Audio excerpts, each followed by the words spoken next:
லக்ஷ்மிநாத அன்பு வணக்கங்கள். இப்போ நம்ம பார்க்க போது வார ராசி பலன் 23ஆம் தேதியிலேருந்து 29ஆம் தேதி வரை எப்படி இருக்க போகுதான்னு பார்க்க போகிறோம். எப்போதும் சொல்லதாங்க, லக்னத்துக்கு பாருங்கள். ராசிக்கு பார்ப்பதை விட லக்னத்துக்கு பார்க்க ரொம்ப பர்ஃபெக்டாக இருக்கும். உதாரணமாக ஒரு மகர லக்னம் விருச்சிக ராசினா நீங்கள் விருச்சிக ராசிக்கான பலன்களை பார்க்கறத விட மகர ராசிக்கான பலன்களை பார்க்கும்போது ரொம்ப பர்ஃபெக்டாக இருக்கும்.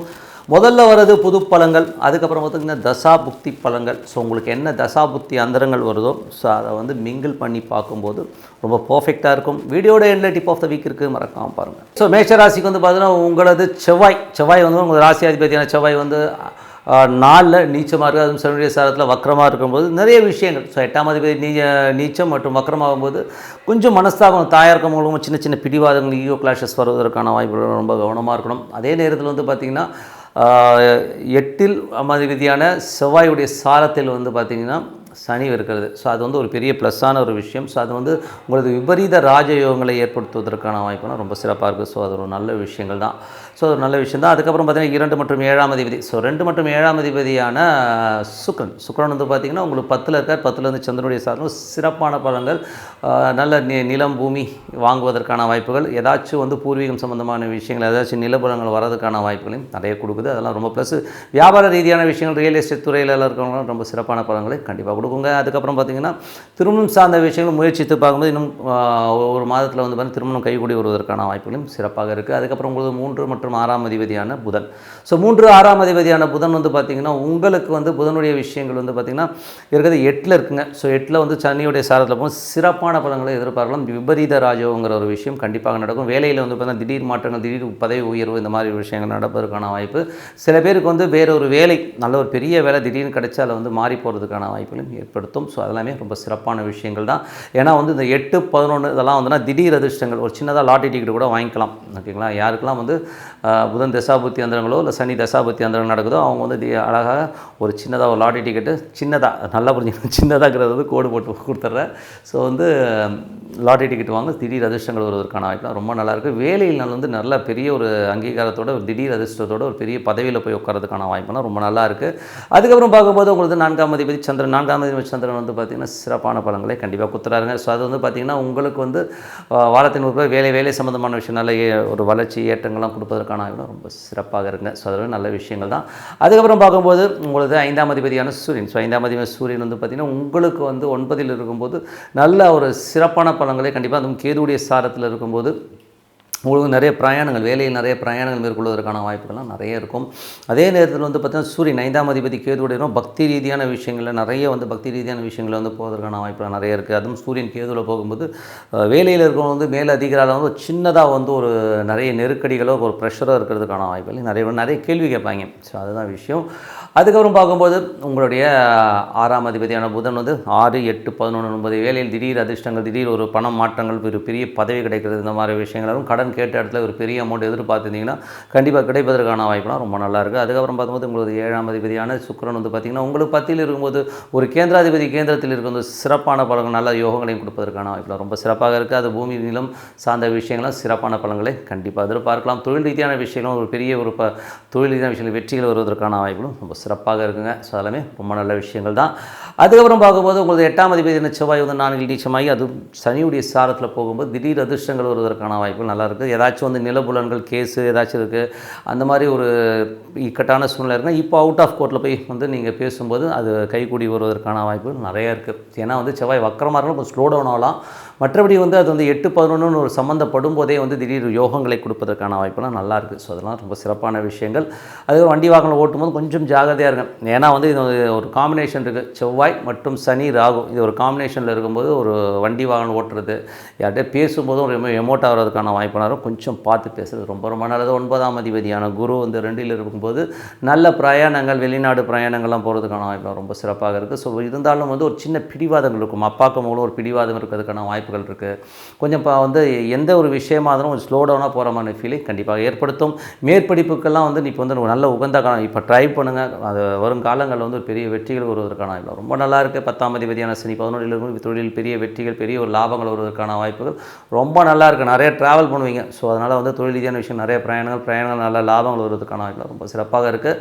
அதுக்கப்புறம் பார்க்க போகிறாங்க இப்போ பார்த்து வர பொது பலன்கள், இனிமேல் பார்க்க போகிறது தசாபுத்தி பலன்கள் எப்படி இருக்குன்னு பார்ப்போம். ஸோ தசாபுத்தி பலன்கள் வந்து பார்த்திங்கன்னா மேஷ லக்னமாக இருந்து சூரிய தசாபுத்தி அந்த சூரியன் வந்து பார்த்திங்கன்னா உங்களுக்கு 9ல் இருக்கும்போது நல்ல வளர்ச்சி நல்ல ஏற்றங்கள் வருவதற்கான வாய்ப்பு, வேலையில் இருப்பது கொஞ்சம் பாசசால ஒரு கொஞ்சம் நெருக்கடிகள் வருவதற்கான வாய்ப்பு, கொஞ்சம் பார்த்து ஈஸ்வர வழிபாடு ரொம்ப ரொம்ப சிறப்புங்க. ஸோ அது பண்ணிட்டு வாங்க. அதுக்கப்புறம் பார்க்கும்போது மேஷ லக்னமாக இருந்து சந்திர தசாபத்தின்னு சந்திரன் வந்து பார்த்திங்கன்னா உங்களுக்கு வந்து 9ல் இருக்கார். ஸோ அது வந்து நல்ல விஷயங்கள் நல்ல ஏற்றங்கள்லாம் வருவதற்கான வாய்ப்புலாம் ரொம்ப சிறப்பாக இருக்குது. அது வந்து சந்திரனில் வந்து பார்த்திங்கன்னா என்ன ஒரு பெரிய ப்ளஸ் பாயிண்ட்னா அது 9, 10 தொழில் ரீதியான விஷயங்களும் சரி வேலை விஷயங்களையும் சரி நல்ல ஏற்றங்கள் வருவதற்கான வாய்ப்புலாம் ரொம்ப நல்லா இருக்குது.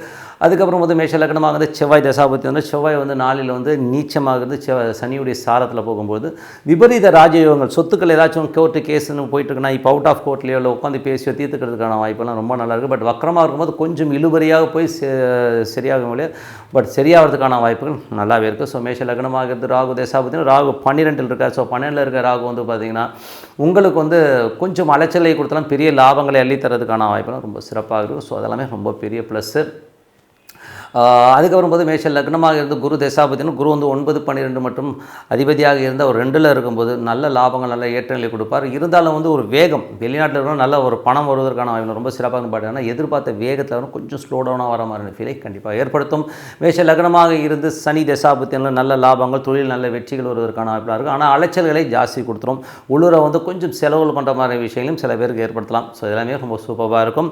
மேஷ லக்னமாக இருந்து புதன் தசாபத்தி அந்த புதன் வந்து பார்த்திங்கன்னா உங்களுக்கு வந்து 8ல் இருந்து அது சனியுடைய சாரத்தில் விபரீத ராஜயோகங்களை அள்ளித்தரதுக்கான வாய்ப்புகள் ரொம்ப நல்லா இருக்குது. அதனால் வந்து திடீர் அதிர்ஷ்டங்கள் திடீர் ஒரு பெரிய ஒரு ஏற்றங்கள் வருவதற்கான வாய்ப்புலாம் ரொம்ப சிறப்பாக இருக்குது.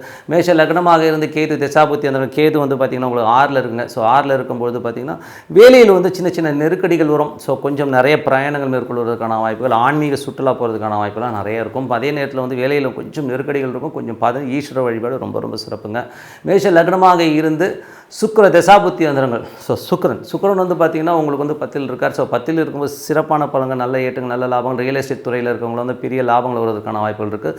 பட் இருந்தாலும் ஒரு செவ்வாயுடைய பார்வை இருக்கும்போது ஒரு தவறான ஒரு கெட்ட சவாசமும் கூட வந்து நிற்கும். ஸோ அதில் மட்டும் கொஞ்சம் கேர்ஃபுல்லாக இருந்துங்க தொழில் ரீதியான விஷயங்களில். அதுக்கப்புறம் பார்க்கும்போது ஏன்னா அது விஷயங்கள் வந்து என்னென்னா அந்த ரீதியில் போகும்போது கொஞ்சம் இடவடமாக வந்துடும். ஸோ அது ஒன்றும் பண்ண முடியாது. ஏன்னா செவ்வாய் சந்திரன் போது அந்த மாதிரி ஆட்கள் வந்துடுவாங்க. சுக்கிரன் செவ்வாய் போதும் கொஞ்சம் அந்த சந்திரனுடைய சாரத்தில் போகும்போது அந்த மாதிரி விஷயங்களும். ஸோ அதனால் பார்த்து நடந்துங்க. ஸோ ஏன்னா அந்த சந்திரன் வந்து இருக்கிற இடத்துல வந்து செவ்வாய் நீச்சமாக இருக்கனால அந்த ஒரு பிடிவாதங்கள் சில நேரத்தில் தொழில் ரீதியான விஷயங்கள் இருக்கும். அதை மட்டும் கொஞ்சம் அட்ஜஸ்ட் பண்ணி போய்க்குங்க. மற்றபடி என்னங்க ஸோ நல்ல விஷயங்கள் நல்ல மாற்றம்லாம் ஒரு பிரார்த்தனை விஷயம் மனதார இறைவனை பிரார்த்தனை பண்ணுவோம். கண்டிப்பாக அடுத்த லெவல் போகிறதுக்கான வாய்ப்பு ரொம்ப சிறப்பாக இருக்கும். Tip of the week. So tip of the வீக்கில் வந்து பார்த்திங்கன்னா இப்போ ஜென்ரலாக வந்து நம்ம பார்க்க போகும்போது அமாவாசை நிறைய திதிகளுக்கு வந்து நிறைய பவர்ஸ் இருக்குங்க. ஸோ அது வந்து பார்த்திங்கன்னா அதை நம்ம எப்படி யூஸ் பண்ணுறோங்கிறத வச்சு தான் நம்ம வந்து அதை சொல்ல முடியும். இதில் வந்து பார்த்திங்கன்னா திதி தோஷங்கள் திதி சூனியங்கள் இந்த மாதிரி விஷயங்கள்லாம் இருந்தாலும் மேஜராக வந்து நமது வாழ்க்கையில் பேசிக்காக இருக்கிற நமது கட்டங்களில் வந்து பேசிக்காக பாதிப்புங்கிறது வந்து உருவாக்குறது கர்ம கிரகங்களான ராகு கேது மற்றும் மாந்தி. இதை வந்து மாந்திங்கிற ஒரு விஷயம் வந்து ஒரு பாதிப்பு உள்ளாகும் போது அவங்க வந்து நெக்ஸ்ட் ஸ்டெப்பு போகாமல் ஒரு அவங்களுக்குள்ளே ஒரு மைண்டு ஸ்ட்ரக்காகி நிற்கிறது ஒரு இடத்துக்கு வந்து வேகமாக ஒரு முன்னேறி போகும்போது திடீர்னு ஒரு தடங்கள் ஏற்படுறது இந்த மாதிரி விஷயங்களை மாந்திங்கிற ஒரு விஷயம் கண்டிப்பாக ஏற்படுத்தும்.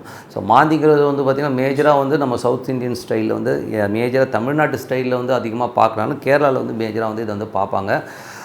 அப்படி இருக்கிற மாந்தியை வச்சு நம்ம வந்து என்ன பரிகாரம் பண்ணோம்னா மேஜராக வந்து நீங்கள் வந்து இந்த மாதிரி தடைகள் இருக்குது நைட்டு வந்து கரெக்டாக தூக்கம் வராது திடுக்குன்னு உட்காந்துக்கிறது ஒரு மாதிரி ஒரு எமோட் ஆகிற மாதிரி ஃபீல் ஏதோ என்னன்னு சொல்ல தெரியலைங்க ஒரு மாதிரி டிஸ்டர்பன்ஸாகவே இருக்குன்னா கண்டிப்பாக மாந்தி தொடர்பான விஷயங்கள் இல்லைன்னா உங்களுக்கு தசா புத்தி அந்தரங்களில் வந்து மாந்தி தொடர்பு ஏற்படும் போது அந்த மாதிரி விஷயங்கள்லாம் வரும்.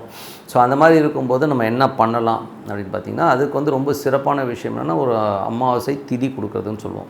ஸோ அமாவாசை திதி கொடுக்குறதுங்கிறது வந்து பார்த்திங்கன்னா ஒவ்வொரு அமாவாசையும் பார்த்திங்கன்னா ஒரு கோயில்களில் வந்து ஐயர் உட்காந்துருப்பார். ஸோ அவர்கிட்ட வந்து செட்டு வந்து வெளியிலே விற்கும் ஒரு 100 ரூபா தான் இருக்கும். ஸோ அந்த செட்டு வாங்கிட்டு போய் வச்சு அந்த ஐயர் வந்து தர்ப்பணம் பண்ணிட்டு வரும்பொழுது அந்த காலகட்டத்தில் வந்து உங்களது கர்மா வந்து உடனே கழியுமானா உடனே கழியாதுங்க. எந்த டேப்லெட்டும் வந்து பார்த்திங்கன்னா ஒரு சில ட்ரீட்மெண்ட் வந்து லாங் டேர்மில் தான் போகும்.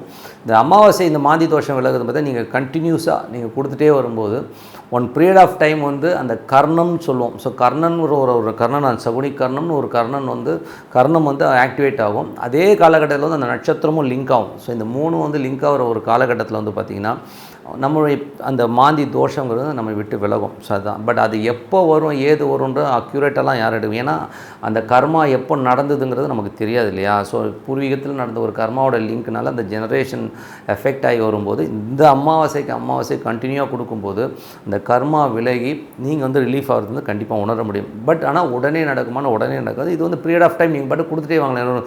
ஒரு 150 ரூபா 200 ரூபா செலவு பண்ணுறதுல வந்து நமக்கு ஒரு கர்மா கிடைக்குதுன்னா அது ஒரு பெரிய விஷயம். ஓகேங்களா? நம்ம லட்சக்கணக்கில் நம்ம சொல்ல சிம்பிளான ஒரு பரிகாரங்களாக இது பண்ணிட்டு வரும்போது நம்மளுடைய ஜெனட்டிக்கில் நம்ம மூதாதையில் செய்த ஒரு கர்மாவோ இல்லை நம்மளே வந்து போன ஜென்மத்திலையோ அது முந்தின ஜென்மத்திலையோ செய்த கர்மாக்களையோ அந்த மாந்தி தோஷங்கிற ஒரு விஷயம் இருக்குன்னா அது கழியறதுக்கான ஒரு ஈஸியான பரிகாரம் தான் அமாவாசை. நீங்கள் கொடுத்து பாருங்கள். ஸோ இது கொடுக்கும்போது என்ன மாதிரி எஃபெக்ட் இருக்குன்னா ஃபஸ்ட் டைம் கொடுக்கும்போதே கொஞ்சம் வந்து அந்த ஸ்பைனில் வந்து ஒரு சின்ன சேஞ்ச் வரும். அது மாதிரி விறுவிறுன்ற மாதிரி விஷயங்கள் இருக்கும். வேறு ஒவ்வொருத்தருக்கும் ஒவ்வொரு ஃபீல் கிடைக்கும்னு வச்சுப்போமே. ஸோ ஸ்பைனில் தான் வந்து மேஜராக வந்து அதோட எஃபெக்ட் தெரியும். ஸோ அதுக்கப்புறம் கொடுக்க பார்த்திங்கன்னா அந்த ரிலீஃப் நல்லா தெரியும். வீட்டில் வந்து முதல்ல வந்து ஒரு அன்ஈசினஸ், ஒரு அமைதி இல்லாத தன்மை எல்லாம் விலகி கொஞ்சம் பீஸ் ஆஃப் மைண்ட் வர ஆரம்பிக்கும். ஸோ அதுவே வந்து பெரிய ஒரு சைன். ஸோ அந்த மாதிரி கண்டினியூவாக கொடுக்க அது வந்து ஃபுல்லாக ஃப்ரீ ஆகி அடுத்த ஜென்ரேஷனில் வந்து பார்த்திங்கன்னா அடுத்த பிறக்கும் குழந்தைகளில் வந்து அந்த மாந்தின்ற ஒரு விஷயம் அந்த தோஷம் வந்து ரிஃப்ளெக்டே ஆகாது. நீங்கள் வந்து அப்படி நீங்கள் உதாரணத்துக்கு பார்க்கணுன்னா இந்த கர்மிக் ராகு கேது மாந்தி இந்த மூணுமே பார்த்தீங்கன்னா ஜெனட்டிக்கில் வந்து ஒரு அப்பா அம்மா குழந்தைகள் எல்லாருக்குமே பார்த்திங்கன்னா ஒரே மாதிரி ஒரு செட்டப்பில் வரும். ஸோ ஒரு அப்பா இருக்காருன்னா அவரோட குழந்தைக்கு பார்த்திங்கன்னா அதே கர்மா வந்து ட்ரான்ஸ்ஃபர் ஆகிறது வந்து கண்டிப்பாக பார்க்க முடியும். ஸோ இந்த மாதிரி விஷயங்கள்லாம் வந்து நமக்கு விளக்கணும்னா அமாவாசை திதி கொடுக்குறது ரொம்ப ரொம்ப முக்கியம். ஸோ அதை கொடுத்து பாருங்கள். ரொம்ப சூப்பரான பலன்கள் கண்டிப்பாக இருக்கும்னு சொல்லிட்டு உங்களிடம் விடைபெறுவது உங்கள் லக்ஷ்மி நாராயணன். நன்றி, வணக்கம். கடவுள் அருள் டிவியை பார்த்தமைக்கு நன்றிகள். மேலும் இது போன்ற தகவல்களை தெரிந்து கொள்ள கடவுள் அருள் டிவியை சப்ஸ்கிரைப் செய்யுங்கள். மறக்காமல் பெல் ஐக்கானை கிளிக் செய்யுங்கள்.